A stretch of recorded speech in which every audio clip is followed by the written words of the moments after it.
www.attableek.com, the reviver of Iman. الحمد لله نحمده ونستعينه ونستغفره ونؤمن به ونتوكل عليه ونعوذ بالله من شرور أنفسنا ومن سيئات أعمالنا من يهده الله فلا مضل له ومن يضلله فلا هادي له ونشهد أن لا إله إلا الله وحده لا شريك له ونشهد أن سيدنا ومولانا محمدا عبده ورسوله أما بعد فأعوذ بالله من الشيطان الرجيم بسم الله الرحمن الرحيم ألم يأن للذين آمنوا أن تخشع قلوبهم لذكر الله وما نزل من الحق ولا يكونوا كالذين أوتوا الكتاب من قبلكم فقست قلوبهم وكثير منهم فاسقون وقال النبي صلى الله تعالى عليه وسلم ألا إن في الجسد مضغة إذا صلحت صلح الجسد كله وإذا فسدت فسد الجسد كله ألا وهي القلب أو كما قال صلی اللہ علیہ وسلم رواہ البخاری۔ بزرگان محترم، حق تعالی جل شانہ نے انسان کو دو چیزوں سے پیدا کیا، ایک اس کا جسم ہے، ایک اس کی روح ہے، اور ان دونوں کے مجموعے کو انسان کہا گیا۔ لیکن حقیقت میں انسان جو ہے وہ اندر کی روح ہے۔ اگر روح نہ ہو تو انسان کی باڈی جو ہے لاش ہو جاتی ہے۔ لاش اصل میں عربی لفظ ہے جس کا معنی ہوتا ہے لا شے، یعنی کوئی چیز نہیں۔ جب انسان مر گیا، اس کی روح اندر سے نکل گئی تو اس صورت میں اس کی باڈی کوئی چیز نہیں۔ میں اور آپ ہم اپنی نظروں سے اپنے والد کو دیکھا، اپنی والدہ کو دیکھا، اپنے رشتہ داروں کو دیکھا، اقارب کو دیکھا جن کی موت ہو گئی۔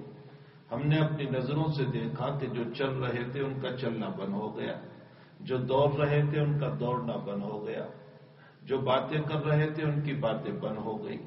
یہ ساری کی ساری کیفیات کیوں ہو گئی؟ اس لیے کہ اصل انسان اندر سے رخصت ہو گیا، اور وہ اصل انسان ہے روح۔ باقی یہ باڈی جو ہے وہ تو ایک مٹی سے بنی ہوئی ہے۔ پھر اللہ کا نظام ایسا ہے کہ جو جہاں سے آیا وہی جاتا ہے۔ دنیا کا دستور ہے کہ میں اپنے وطن میں رہتا ہوں تو پوری دنیا میں سفر کروں، لیکن آخر میں اپنے وطن میں جاؤں گا، اپنے مکان پر جاؤں گا۔ ساری دنیا کے آپ سفر کرتے ہیں، آخر میں اپنے وطن میں جائیں گے۔ یہ تو نہیں ہو سکتا ہے کہ آپ اپنے وطن کو چھوڑ کر کسی جگہ گئے اور وہیں پر رہنے کو لگ گئے۔ تو ہر انسان اپنی جگہ پر اپنے وطن کو واپس جاتا ہے۔ روح چونکہ اوپر سے آئی ہے تو جب انسان کی موت ہوتی ہے تو روح اوپر کی طرف چلتی ہے، اور جسم جو ہے وہ مٹی سے بنا ہے، اور چونکہ مٹی سے بنا ہے اور مٹی نیچے ہے اس لیے جسم کو مٹی میں دفن کیا جاتا ہے، مٹی میں رکھا جاتا ہے۔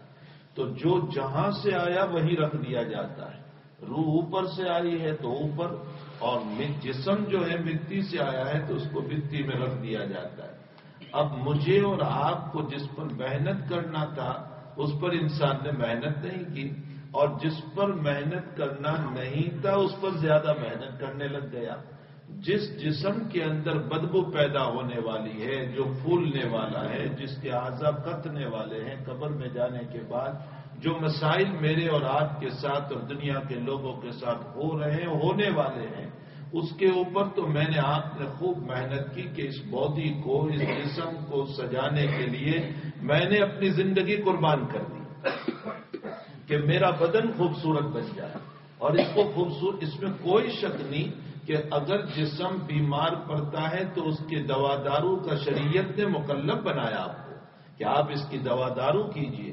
جناب رسول اللہ صلی اللہ علیہ وسلم نے فرمایا ولی جسدی کا علیہ کا حق کن، تیری باڈی کا بھی تجھ پر حق ہے، تیرے جسم کا بھی تجھ پر حق ہے۔ علماء نے مسئلہ لکھا ہے کہ ایک آدمی بیمار پڑا اور اپنا علاج نہیں کیا اور اس کی موت ہو گئی تو وہ گنہگار شمار ہوگا۔ کہ اللہ نے ایک باڈی جو تجھ کو امانت دی تھی، اس امانت کی تو نے دیکھ بھال کیوں نہیں کی، اس کے علاج و معالجہ کیوں نہیں کیا؟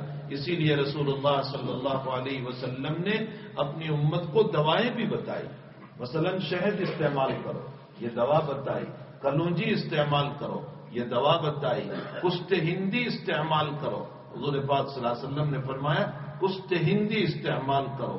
کشت ہندی ایک جڑی بوٹی ہوتی ہے، ایک دوا ہوتی ہے. یہ جو ہے ایک درخت کی اس کی بیل ہوتی ہے. نبی علیہ الصلوۃ والسلام نے خاص طور پر اس کی تعریف فرمائی، اور مختلف بیماریوں میں اللہ کے نبی نے بتایا کہ اس میں استعمال کرو. مثلا آقا صلی اللہ علیہ وسلم نے فرمایا کسی کو ریاحی بیماری ہے، جس کو ہم کہتے ہیں گیس ٹربل، جس کو ہمیشہ کی گیس ٹربل کی شکایت ہو، اس کو چاہیے کہ کشت ہندی لے اور اس کو پیس لے، اور پیسنے کے بعد اپنے پیٹ پر لگا لے. ہمیشہ کے لیے گیس ٹربل کی شکایت دور ہو جائے گی. یہ خود بخاری شریف کے اندر ہے، اور میں نے اس کو کئی لوگوں کو بتایا جن کو اللہ نے شفا عطا فرمائی. اللہ کے حبیب پاک صلی اللہ علیہ وسلم نے دیکھا کہ عرب کے اندر کسی کے تونسل بھر جاتے تھے، تو وہ لوگ یوں کپڑا لے کر تونسل کو دبا دیتے تھے زور سے. حضرت نے فرمایا اس سے تکلیف ہوتی ہے. آقا صلی اللہ علیہ وسلم سے بڑھ کر شفیق کون، رحمت والا کون، رحم والا کون؟ بہت سے مسائل وہ ہیں جو آپ نے شفقت کی بنیاد پر بیان فرمائے، رحم کی بنیاد پر بیان فرمائے. اس میں کوئی حلال حرام کا مسئلہ نہیں ہے. مثلا نبی علیہ الصلوۃ والسلام نے ارشاد فرمایا میرے امتیوں سنو. حضرت فرماتے ہیں کہ تم بڑا مشکیزہ اٹھا کر پانی نہ پیو. آج کل یوں کہہ لو بڑا کولر اٹھا کر کے پانی نہ پیو، بڑا مٹکا اٹھا کر کے پانی نہ پیو، چھوٹے برتن میں پانی لے کر پیو. اللہ کے نبی نے کیوں منع فرمایا؟ کیا یہ حلال حرام کا مسئلہ تھا؟ جائز ناجائز کا مسئلہ تھا؟ اگر کولر اٹھا کر پی لیا کوئی حلال حرام کا مسئلہ نہیں، پی سکتے ہیں. مشکیزہ اٹھا کر پی لیا کوئی حرج نہیں، پی سکتے ہیں. لیکن آقا صلی اللہ علیہ وسلم نے کیوں منع فرمایا؟ فرمایا میرے امتی تو مجھے پیارا ہے. اگر تو نے اتنا بڑا مشکیزہ اٹھا کر پانی پی لیا، تیرے ہاتھ میں قابو نہ رہا، مشکیزہ ہاتھ میں نہ رہ سکا، کولر ہاتھ میں مضبوطی سے نہ رہ سکا، زور سے پانی پیٹ میں چلا گیا، تو تجھے تیرے دل پر، تیرے ہارٹ پر نقصان ہو جائے گا. میرے امتی مجھے یہ بھی برداشت نہیں کہ تجھے جسمانی تکلیف ہو، اس لیے میں تجھے منع کرتا ہوں کہ اتنے بڑے برتن میں پانی نہ پیا کر. یا یہ ہے کہ تیرے قابو میں نہ رہ سکا، سارا پانی تیرے کپڑوں پر آ جائے گا، تیرے کپڑے خراب ہو جائیں گے. کیا دیکھیے شفقت نبی کریم صلی اللہ علیہ وسلم کی. آقا صلی اللہ علیہ وسلم نے فرمایا ایک چپل پہن کر دوسرے پاؤں میں کھلے پاؤں نہ چلو. ایک شوز پہنا دوسرا نہ ہو، اس طرح نہ چلو. حالانکہ اگر کوئی چلے تو کوئی حرج نہیں ہے، یہ جائز ناجائز کا مسئلہ نہیں ہے، حلال حرام کا مسئلہ نہیں ہے. لیکن کیوں منع فرمایا نبی علیہ السلام نے؟ اس لیے کہ میرے امتی تو اس طرح جب چلے گا تو تیرا بیلنس نہیں رہے گا، تیرا ایک طرف اونچا ہو جائے گا، ایک طرف تو نیچے ہو جائے گا، تیرے گرنے کے خطرات رہیں گے، تجھے تکلیف ہو جائے گی. میں تجھے تکلیف سے بچانے کے لیے منع کرتا ہوں. کئی مسائل ایسے ہیں کہ جس میں حلال و حرام کا کوئی مسئلہ نہیں. حضور پاک صلی اللہ علیہ وسلم نے صرف شفقت کے خاطر، محبت کے خاطر، پیار کے خاطر اپنی امت کو وہ مسائل بتائے ہیں. تو عرب میں دستور یہ تھا کہ کپڑا لیتے تھے جس کو تونسل ہو جائے، اس کو اندر کا جو گوشت ہوتا ہے، جو تونسل بڑھ جاتے ہیں، اس کو کپڑے سے زور سے دبا دیا کرتے تھے. یہ اس زمانے کا علاج تھا. نبی علیہ السلام نے فرمایا ایسا نہ کرو، کشت ہندی لے لو اور اس کو یہاں لگا دیا کرو، اللہ ہمیشہ کے لیے تمہیں تونسل سے نجات عطا کر دے گا. آقا صلی اللہ علیہ وسلم نے جو دوائیں بتائی، یہ دوا کشت ہندی آج بھی ہندوستان میں ملتی ہے. اس کو وہاں کٹ کہا جاتا ہے. یہ ایک جڑی بوٹی ہوتی ہے. آج بھی وہاں گاندھی کی دکان پر یا حکیموں کی دکان پر یہ دوائیں ملتی ہے. دوائیں 3 قسم کی ہے. ایک دوا تو وہ ہے جس کا علاج سارے لوگ جانتے ہیں. مثلا بھوک لگی تو کھانا کھانا، پیاس لگی پانی پینا، قضائے حاجت کا تقاضا ہوا ٹوائلٹ کا تو استنجا جانا. یہ وہ دوائیں ہیں جس کو ساری دنیا جانتی ہے. ایک دوا وہ ہے کہ جو جناب رسول اللہ صلی اللہ علیہ وسلم نے ہم کو بتائی. شہد استعمال کرو، کلونجی استعمال کرو، تلبینہ استعمال کرو. حضرت علی کو حضور نے فرمایا، بخاری شریف میں ہے، علی تلبینہ کھاؤ، اس کے ذریعے سے تمہارا غم دور ہو جائے گا، غم دور ہو جائے گا۔ میں نے آج صبح ہی کہا، میں نے کہا غم دور ہونے کا یہ مطلب نہیں ہے کہ ٹینشن دور ہو جائے، ڈپریشن دور ہو جائے، یہ مطلب نہیں ہے، ورنہ تو سارے ڈپریشن والوں کو تلبینہ ہی کھلانا چاہیے، یہ مطلب نہیں ہے، بلکہ اس کا مطلب یہ ہے کہ بیمار کو سب سے زیادہ فکر ہوتی ہے، وہ یہ ہوتی ہے کہ مجھ سے کھانا نہیں کھایا جاتا۔ جس بیمار کو بھی آپ پوچھ لو، وہ کہیں گے مجھ سے سب اچھا ہے، کھانا نہیں کھایا جاتا، سب اچھا ہے، کھانا نہیں کھایا جاتا۔ اللہ کے حبیب فرماتے ہیں تلبینہ استعمال کرو، تمہارے نہ کھانے کی جو شکایت ہے اور تم سے جو کھانا نہیں کھایا جاتا ہے، تو تلبینہ تمہیں اچھا بھی لگے گا، جلدی ہضم بھی ہو جائے گا، پیٹ بھی بھر جائے گا، تو نہ کھانے کا غم دور ہو جائے گا۔ یہ جو حضرت نے فرمایا کہ تمہارا غم دور ہوگا، مطلب نہ کھانے کا غم دور ہوگا۔ تو ایک دوائیں تو وہ ہیں جس کو ساری دنیا جانتی ہے، ایک دوائیں وہ ہیں جو جناب رسول اللہ صلی اللہ علیہ وسلم نے بتائی۔ بخاری شریف میں روایت ہے، ایک صحابی رضی اللہ تعالیٰ عنہ آئے، فرمایا یا رسول اللہ صلی اللہ علیہ وسلم، میرے بھائی کا پیٹ چل رہا ہے، مطلب اس کو دست لگ گئے، بار بار ٹوائلٹ جا رہا ہے، ڈائریا اس کو ہو گئے۔ حضرت نے فرمایا شہد پلاؤ، اس نے شہد پلایا، پھر وہ آئے، فرمایا حضرت بڑھ گیا، فرمایا اور پلاؤ، تھوڑی دیر کے بعد آیا، فرمایا حضرت اور بڑھ گیا، وہ تو شہد پلانے سے بڑھتا جا رہا ہے۔ حضرت نے فرمایا اور پلاؤ، بخاری شریف میں ہے، تیسری مرتبہ حضرت نے فرمایا اور پلاؤ، انہوں نے پلایا، فرمایا حضرت اور بڑھ گئے، تو حضرت نے فرمایا اور پلاؤ، اللہ کا کلام سچ بول رہا ہے، تیرے بھائی کا پیٹ جھوٹ بول رہا ہے۔ اس لیے کہ قرآن میں اللہ نے یہ کہا ہے کہ شہد میں شفا ہے، تو مطلب اللہ نے جب کہا ہے تو 100% شفا۔ بھائی کا پیٹ جھوٹ بول رہا ہے کا مطلب یہ ہے کہ یہ جو ڈائریا بڑھ رہے ہیں تو اللہ اس شہد سے اس کے پیٹ کو صاف کر رہا ہے، جب مکمل صاف ہو جائے گا تو پھر ڈائریا بند ہو جائیں گے اور ہمیشہ کے لیے اس کو راحت ہو جائے گی۔ یہ مطلب ہے نبی کریم صلی اللہ علیہ وسلم کا۔ تو کہنے کا مطلب یہ ہے کہ کچھ دوائیں وہ ہیں جو حضور پاک صلی اللہ علیہ وسلم نے بتائی، اللہ کے حبیب نے جو دوائیں بتائی ہیں وہ 100% یقینی ہے، اس میں دو رائے نہیں ہو سکتی، اس لیے کہ نبی ان دواؤں کو وہاں سے لے کر بولتے ہیں۔ جس نے بیماریاں پیدا کی اسی اللہ نے دوائیاں بتائی، تو جب وہاں سے لے کر دوائیاں بتا رہے ہیں تو یقیناً ان دواؤں میں 100% فائدہ ہے۔ اور تیسری دوائیں وہ ہیں جو ڈاکٹر ہمیں دیا کرتے ہیں، یہ تجربات کے قبیل سے ہیں، یہ تجربات کے اوپر مبنی ہے، ان کے تجربات ہیں، ہو سکتا ہے اس دواؤں سے فائدہ ہو بھی اور ہو سکتا ہے ان دواؤں سے فائدہ نہ بھی ہو، ضروری نہیں ہے کہ ان دواؤں سے فائدہ ہو ہی جائے۔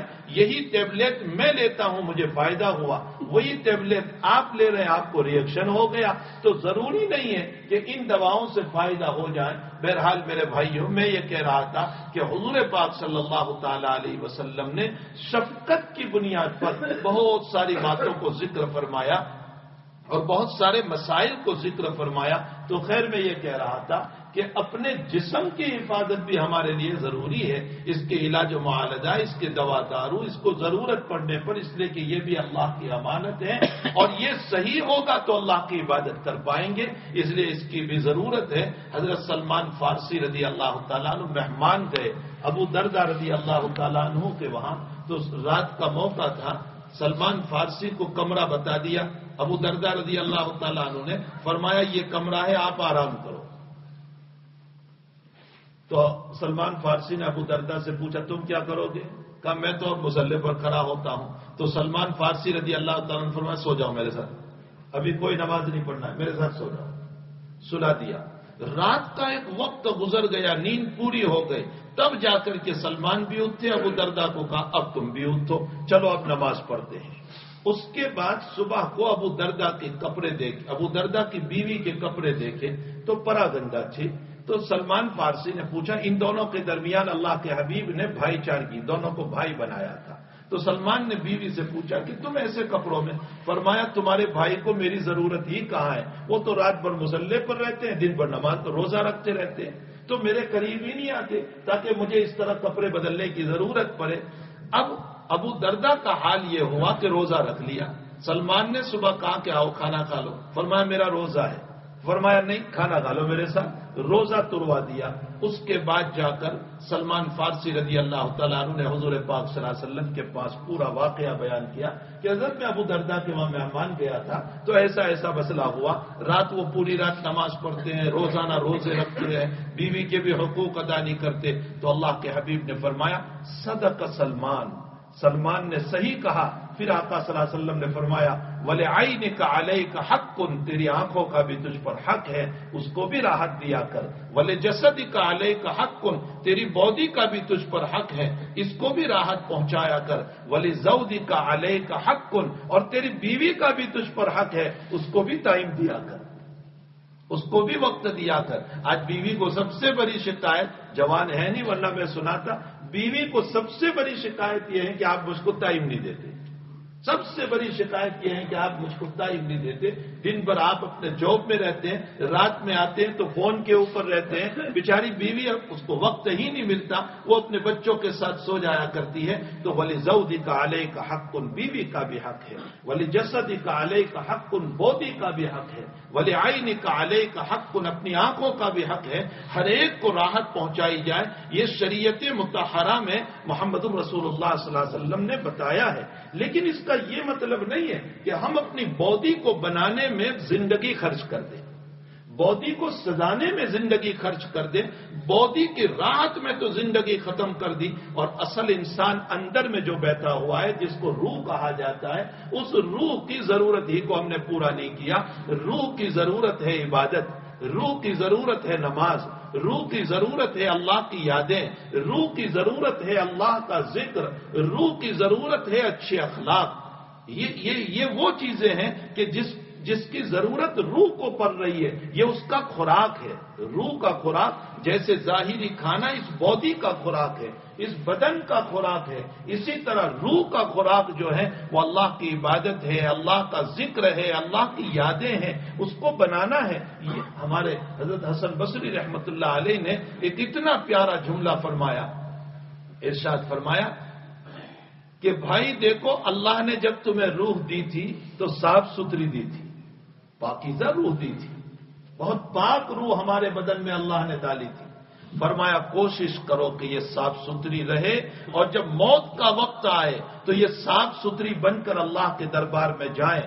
اگر یہ صاف ستھری بن کر عبادتوں کی وجہ سے، توبہ کی وجہ سے، استغفار کی وجہ سے صاف ستھری بن کر اللہ کے دربار میں جاتی ہے تو علیین کا مقام نصیب ہوگا، اور اگر صاف ستھری نہیں رکھی، گناہوں سے اس کو ملا ہوا رکھا اور گناہوں کے اندر اس کو ملوث رکھا، تو جب اوپر روح چلتی ہے تو اللہ تعالیٰ فرشتوں سے پوچھتا ہے کس کی روح ہے؟ فرمایا فلاں انسان کی، فرمایا خبیث روح تھی، خبیث روح تھی۔ حدیث شریف میں اللہ کے حبیب فرمایا خبیث روح تھی۔ علامہ رومی نے ایک شعر کہا ہے، مجھے شعر یاد نہیں، اس کا ترجمہ یاد ہے۔ علامہ رومی فرماتے ہیں کہ انسان جب تو سجدہ کرتا ہے تو کبھی کبھی زمین تیرے سجدوں سے پناہ مانگتی ہے اور یوں کہتی ہے کہ او انسان، تیری ریاکاری والے سجدے سے میں بیزار ہوں، تو مجھ پر اپنی ریاکاری والے سجدے نہ کیا کر، تو مجھ پر اپنی ریاکاری والی عبادت نہ کیا کر۔ گہے شاعر کہتا ہے کہ بھائی چومی گویم مسلمانم، چومی گویم مسلمانم بلرزم، فارسی کا شعر ہے، چومی گویم مسلمانم بلرزم، میں جب یوں کہتا ہوں کہ میں مسلمان ہوں تو میرا بدن کانپ جاتا ہے۔ کیوں کانپ جاتا ہے؟ فرمایا اس لیے کانپ جاتا ہے میرا بدن کہ دانا مشکلات لا الہ الا اللہ، کہ لا الہ الا اللہ کی مشکلات کو میں جانتا ہوں۔ جب انسان لا الہ الا اللہ پڑھ رہا ہے تو لا الہ الا اللہ کیا تقاضا کر رہا ہے اس کے پاس۔ فرمایا الفت کے اندر قدم رکھنا بہت آسان ہے، محبت میں قدم رکھنا بہت آسان ہے، لیکن محبت کو نبھانا بہت مشکل ہے۔ تم نے محبت کا دعویٰ تو کسی سے کر لیا، لیکن اس کو نبھانا بہت مشکل ہے۔ اللہ کے ساتھ جب ہم محبت کا دعویٰ کر رہے ہیں تو دعویٰ تو سارے لوگ کر رہے ہیں کہ مجھے محبت ہے محمد رسول اللہ صلی اللہ علیہ وسلم سے، اللہ سے مجھ کو محبت ہے، لیکن اللہ کا قرآن جو ہم سے تقاضا کر رہا ہے، حضور پاک صلی اللہ علیہ وسلم کی مبارک زندگی ہم سے جو تقاضا کر رہی ہے وہ تو ہم سے ادا نہیں ہو پاتا، تو ظاہر سی بات ہے کہ ہمیں محبت کے دعوے کرنا تو آسان ہے لیکن محبت کے مسائل کو پورا کرنا بہت مشکل ہے. تو حضرت حسن بصری رحمۃ اللہ علیہ فرماتے ہیں اے انسان اپنی روح کو ایسی بنا لے تو صاف ستھری کہ جب موت کا وقت آئے اور تیری روح جب آسمانوں کی طرف چلے تو اللہ یوں کہہ کر کے تجھے واپس نہ کر دے کہ خبیث روح ہے اس کو واپس کرو, اس کو سافلین میں ڈال دو, اس کو گندی جگہ میں ڈال دو. اور نیک روح کے بعد میں کیا کہا جاتا ہے؟ یا ایتھا النفس المطمئنہ, یا ایتھا النفس المطمئنہ ارجعی الی ربک راضیۃ مرضیہ. اے نفس مطمئنہ, اے اللہ پر یقین رکھنے والی روح, اے اپنی نمازوں کو, عبادت کو اللہ کی رضا والے اعمال کرنے والی روح, نفس مطمئنہ تجھے مجھ پر اطمینان تھا اور میں تیری عبادت کو پسند کر رہا تھا. یا ایتھا النفس المطمئنہ ارجعی الی ربک, چل تیرے رب کی طرف. راضیۃ مرضیہ فرمایا وہ اللہ تجھ سے راضی, تو اس اللہ سے راضی. راضیۃ مرضیہ تو اللہ سے راضی, وہ اللہ تجھ سے راضی. فادخلی فی عبادی وادخلی جنتی, آجا میرے اور بھی بہت سارے نیک بندے تجھ سے پہلے آ چکے ہیں. انبیاء ہے, اولیاء ہے, شہداء ہے, متقین ہے, صالحین ہے, ان کی روحیں بھی ہمارے پاس ہے. وہ سارے انسان یہاں آ چکے ہیں, آجا میں بھی تیری روح کو اسی میں داخل کر دیتا ہوں. ارجعی الی ربک راضیۃ مرضیہ فادخلی فی عبادی, داخل ہو جا میرے نیک بندوں میں. وادخلی جنتی, اور میری جنت میں داخل ہو جا. تو میرے بھائیوں ہمیں اپنی روح پر محنت کی ضرورت ہے, اور روح ہماری صاف ستھری ہو, اس کی سوچ صحیح ہو, اس کے اندر. اسی لیے جناب رسول اللہ صلی اللہ علیہ وسلم نے فرمایا, ارشاد فرمایا کہ ہر انسان کی باڈی میں اللہ نے ایک دل رکھا ہے. الا ان فی الجسد مضغہ, گوشت کا لوتھڑا ہے. اذا صلحت صلح الجسد کلہ, جب وہ ٹھیک چلتا ہے تو سارا جسم ٹھیک چلتا ہے, اور جب اندر کا بگاڑ ہو جاتا ہے تو سارا جسم بگاڑ پہ چلتا ہے. جب میرے دل کی تھنکنگ بدل جاتی ہے تو میرا دماغ گناہ سوچنے لگتا ہے. میرے دل کی تھنکنگ انتقام, جذبہ, ان کو گرانا, ان کو پامال کرنا, ان کی عزت لوٹنا, ان کی بیٹی کا ترا دینا, ان کے بیٹے کو ذلیل کرنا, ان کے خلاف کورٹ میں مقدمہ کرنا, جب اندر کی سوچ آتی ہے تو پھر میرا دماغ بھی ویسے ہی پلان بناتا ہے. اندر کی سوچ یہ آتی ہے کہ میں آنکھوں کا زنا کروں تو پھر آنکھ غلط دیکھنے لگتی. میرے بھائیوں آنکھوں کا اسلام یہ ہے کہ میری آنکھیں بدکاری نہ کریں, میری آنکھیں غلط نہ دیکھیں. دل و دماغ کا اسلام یہ ہے کہ میرا دماغ صحیح سوچنے والا ہو, کسی کے خلاف سوچنے والا نہ ہو, اچھی باتیں سوچنے والا, امر بالمعروف سوچنے والا ہو, نہی عن المنکر سوچنے والا ہو, بھلائی کے احکام امت میں کیسے جاری ہو, برائی کی باتیں امت سے کیسے رک جائیں, یہ آدمی نمازی کیسے بن جائے, اس کی اولاد آوارہ ہو گئے, یہ اولاد دینداری پر کیسے آ جائے, یہ اپنے ماں باپ کی وفاشعار اولاد کیسے بن جائے. اگر میری سوچ, میری تھنکنگ یہ ہے یہ آدمی غریب ہے, یہ آگے کیسے بڑھ جائے, یہ بیچارہ ذلیل ہو گیا, اس کی عزت کو کیسے بچا لیا جائے, اگر میری سوچ یہ ہے تو سمجھ لو کہ میرا دماغ مسلمان ہو چکا ہے, اسلام پہ چل رہا ہے, وہ باتیں سوچ رہا ہے جو جناب رسول اللہ صلی اللہ علیہ وسلم نے بتائی. ایک صحابی رضی اللہ تعالیٰ عنہ حضرت کو سوال فرماتے ہیں, مجھے ایک بات یاد آ گئی, روایت یاد آ گئی. ایک صحابی حضرت کو سوال فرما رہے, فرمایا حضرت حج مبرور کس کو کہتے ہیں؟ حج مبرور, نیکیوں سے بھرا ہوا حج کس کو کہتے ہیں حضرت حج مبرور؟ شاید مجھے اور آپ کو اگر کوئی پوچھتا کہ حج مبرور کس کو کہتے ہیں تو ہم یوں کہتے خوب تسبیح پڑھو, خوب قرآن پڑھو, جب حج میں جاؤ خوب قرآن پڑھو, خوب تسبیح پڑھو, اور اتنا پڑھو کہ تم تھک جاؤ, عرفات میں کھڑے ہو کر خوب دعا کرو. ہم یہ کہتے ہیں حج مبرور. اللہ کے حبیب سے جب پوچھا گیا, مسند احمد کی روایت ہے, آقا صلی اللہ علیہ وسلم پر فدا و ابی و امی, ہمارے ماں باپ حضرت پر قربان ہو جائیں, حضرت نے اتنا بہترین جملہ فرمایا, اطعام الطعام و افشاء السلام, فرمایا کھانا کھلانا اور سلام کو عام کرنا, یہ ہے حج مبرور. کھانا کھلانا اور سلام کو عام کرنا. اب دونوں میں مناسبت کیا ہے؟ حج کو اس سے کیا لینا دینا؟ کھانا کھلانا اور جو ہے سلام کو عام کرنا، اس سے کیا مناسبت ہے؟ محدثین نے لکھا ہے جو دوسروں کو کھانا کھلاتا ہے وہ لوگوں کی راحت کی فکر کرتا ہے، اور جو لوگوں کی راحت کی فکر کرتا ہے وہ کبھی تکلیف نہیں پہنچاتا، اور جو لوگوں کو سلام کرتا ہے وہ خیر خواہی سوچتا ہے، اور جو خیر خواہی سوچتا ہے وہ کبھی برا نہیں سوچتا، وہ کبھی جھگڑا نہیں کرتا، وہ کسی کو نقصان نہیں پہنچاتا۔ اور اللہ نے حج مبرور کی یہی تعریف فرمائی، لا رفث ولا فسوق ولا جدال فی الحج، حج میں کسی کو تکلیف نہ پہنچاؤ، اس کو حج مبرور کہا جاتا ہے۔ قرآن کی اس آیت کی تفسیر میرے آقا صلی اللہ علیہ وسلم نے جو فرمائی، اتنی جامع تفسیر فرمائی کہ میری اور آپ کی سمجھ میں کبھی یہ تفسیر نہ آتی اگر حضور پاک صلی اللہ علیہ وسلم ارشاد نہ فرماتے، اطعام الطعام و افشاء السلام۔ تو میرے بھائیوں، جب ہماری سوچ اچھی ہوتی ہے تو ہمارا دماغ مسلمان ہو گیا، ہماری آنکھیں صحیح دیکھ رہی ہے تو سمجھ لو ہماری آنکھیں مسلمان ہو گئی، ہماری زبان صحیح چل رہی ہے،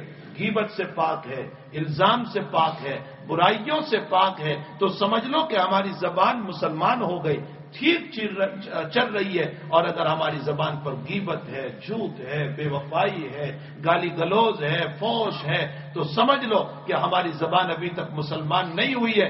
اندر میں ایمان ضرور ہے لیکن زبان ابھی مسلمان نہیں ہوئی ہے۔ ہمارے ہاتھ اگر صحیح چل رہے ہیں، ظلم میں نہیں چل رہے ہیں، تو ہاتھ مسلمان ہے۔ پاؤں اگر صحیح چل رہے ہیں تو سمجھ لو کہ پاؤں مسلمان ہے۔ کہنے کا مطلب یہ ہے کہ اندر کا دل جب بن جاتا ہے تو پھر سارے اعضاء صحیح چلتے ہیں۔ اسی لیے جناب رسول اللہ صلی اللہ علیہ وسلم نے دل کو بادشاہ قرار دیا۔ انسان کا دل جو ہے، الا ان فی الجسد مضغہ، اندر کا بادشاہ ہے۔ اذا صلحت صلح الجسد کلہ واذا فسدت فسد الجسد کلہ۔ اور آگے اللہ کے حبیب نے ایک مثال دی، نبی علیہ السلام کی مثال ہے، یہ وقت نہیں ہے ورنہ میں حضور کی مثالیں کھولتا۔ آقا نے جو مثالوں سے سمجھایا، آپ نے فرمایا مال شر ہے، برائی ہے۔ تو ایک صحابی کھڑے ہو گئے، اللہ صحابہ کو جزائے خیر دے، اگر وہ سوالات نہ کرتے تو شریعت کھل کر نہ آتی۔ ایک صحابی کھڑے ہو گئے، فرمایا یا رسول اللہ قرآن میں تو اللہ نے مال کو خیر کہا ہے، وَإِنَّهُ لِحُبِّ الْخَيْرِ لَشَدِيدٌ، مال خیر ہے اور آپ شر فرما رہے۔ تو اللہ کے حبیب نے ایک مثال دی، حضور نے فرمایا ایک جانور کو تم گھاس ہے اس گھاس کے اندر چھوڑ دو، وہ کھاتا ہے، پھر جو ہے چباتا ہے، پیشاب پخانا کرتا ہے، پھر کھاتا ہے، پھر چباتا ہے، پھر پیشاب پخانا کرتا ہے، وہ جانور کبھی نہیں مرے گا۔ اور جو جانور کھاتا رہا، نہ پیشاب کیا، نہ پخانا کیا، اور نہ دھوپ میں کھڑا رہا، نہ چبایا، وہ جانور مر جائے گا۔ اللہ کے حبیب فرماتے جو دنیا کماتا ہے حلال طریق پر اور پھر نکالتا بھی ہے اللہ کے راستے میں، وہ دنیا تو اس کے لیے خیر ہے، اس کے لیے پیاری ہے، اس کے لیے جنت ہے، اس کے لیے آخرت ہے، اس کو جنت میں لے جائے گی۔ لیکن جو کماتا رہا اور نکالا نہیں اللہ کے راستے میں، تو یہ دنیا اس کو ہلاک کر دے گی۔ یہ شر ہے، یہ گنجا سانپ بنے گا، یہ اس کے گلے میں ڈالا جائے گا، یہ اس کو جہنم میں لے جائے گا۔ حضور نے اتنی پیاری مثال سے سمجھایا، صحابہ اشعث کرنے لگے اور فرمایا یا رسول اللہ آج سمجھ میں آیا کہ اچھا مال کون سا ہے اور برا مال کون سا ہے، خیر مال کون سا ہے اور شر مال کون سا ہے۔ ایک مرتبہ حضور پاک صلی اللہ علیہ وسلم نے ایک مثال سے سمجھایا۔ آقا صلی اللہ علیہ وسلم نے فرمایا کہ دیکھو ایک پانی جہاز ہے، ایک اوپر کی منزل، ایک نیچے کی منزل۔ نیچے والوں کو پانی کی ضرورت ہے، اوپر پانی لینے کے لیے جاتے، بخاری شریف کی روایت ہے۔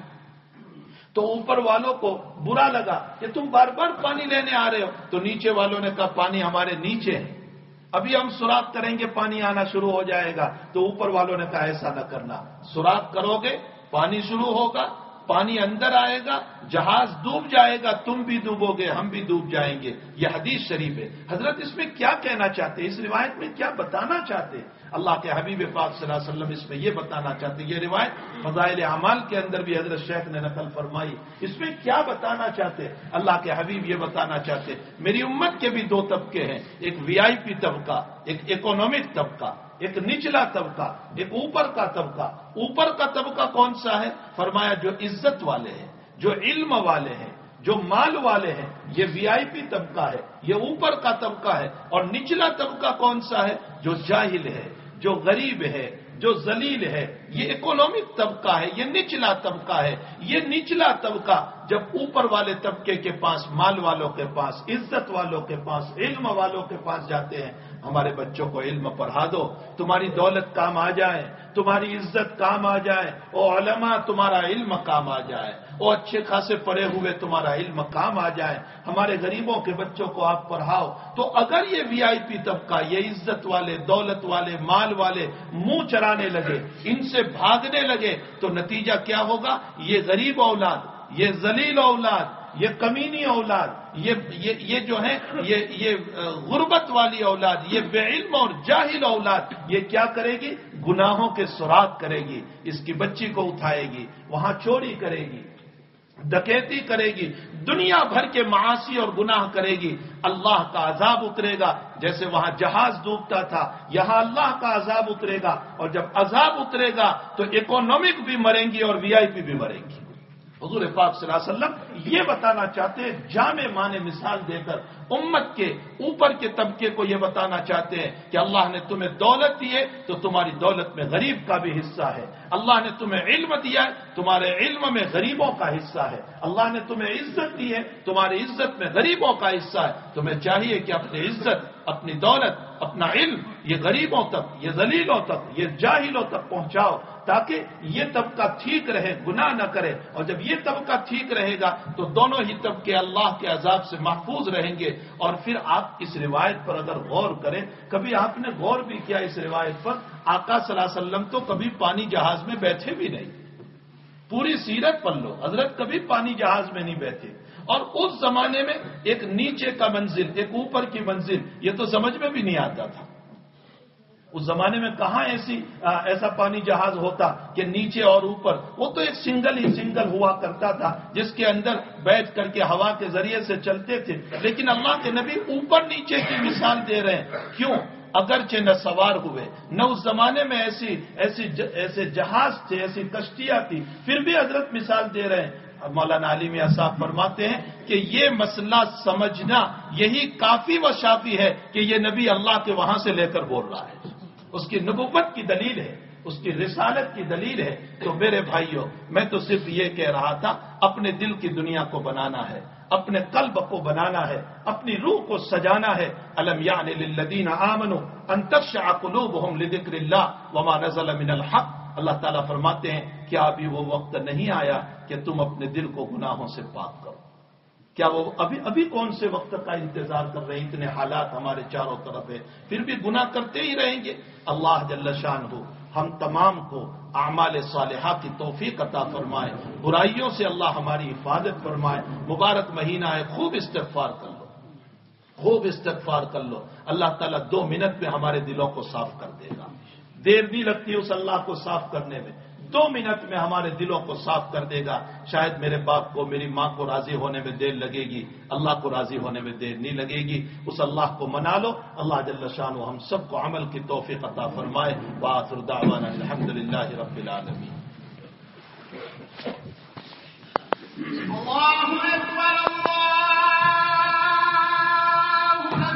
www.attableek.com, the reviver of